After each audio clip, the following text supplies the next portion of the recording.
interesting day indeed. As you look down from the far end, through the trees at Maple Grove Raceway, home of the Auto Plus Nationals, race 14 of 16 on the national event side for the Lucas Oil Drag Racing Series.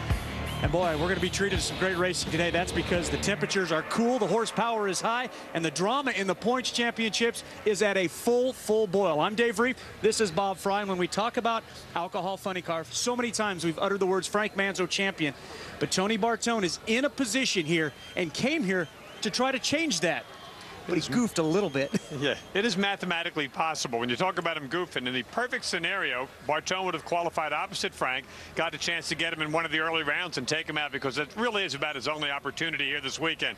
Frank qualified 1, Tony qualified number 2. So much for our game plan, but we're not running for the championship. The thing that's intriguing about this weekend is the weather conditions. Uncharted territory. It is cold. Folks in the grandstand dressed like, well, they're going west, they'd be at a Penn State football game. Going east, they'd be at an Eagles football game. I mean, it has been brutal all weekend long. And this racetrack and these conditions are going to test man and machine here today. Well, I can tell you that Tony Bartone and Frank Manzo have already moved on to the second round. Who else has moved on? Let's go ahead and take a look at really a wacky round one. Loose grow, Clint Thompson, red light, good night. No, not anymore. We have these rules, first or worse. Loose grow, rolls the beam, gets the red light start. You figure this race is over. Clint Thompson, all the way in from Oregon in the blue car, then gets that tire shake. We're going to see a lot of that. Drives it over the center line. That is grounds for disqualification. And back on the starting line, again, you'll see very early, Ludus hit the throttle, got off it. His team now thinks, well, we're dead in the water. We came out here to run with some of the bigs. We don't even get past round number 1. But then somebody tells him, hey, check that out. And all of a sudden, it turns to jubilation. Loose grow is going to round 2.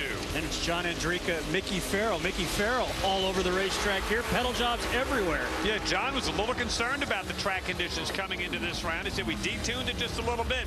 Mickey Farrell, as powerful as any car in the class. And again, just like Clint Thompson, cannot hold that power. Car shakes. He kept it off of the center line. The end result's the same. Round 1, he's going home. Paul Gill's another one of these racing veterans as we take a look one more time at Mickey Farrell trying to pedal that car, but it is sashaying to the left, it is sashaying to the right, and fortunately it's good night for him as the white car streaks right on by. I mentioned Paul Gill, another one of the veterans in this category.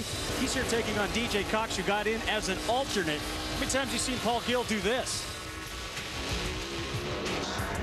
The good news there was probably that DJ Cox struggled off the starting line, because if he had been making a pretty good run, that could have been a disaster. But Paul Gill, again, you've got a bunch of 540 race cars out here, and they just can't handle this racetrack. Like I said, track temperature going into that round was hovering right about 60 degrees. You don't see it get that cold very often. Lifts the front wheels, shattering the back tires, and that's another phenomenon you just don't see happen too often on the same run.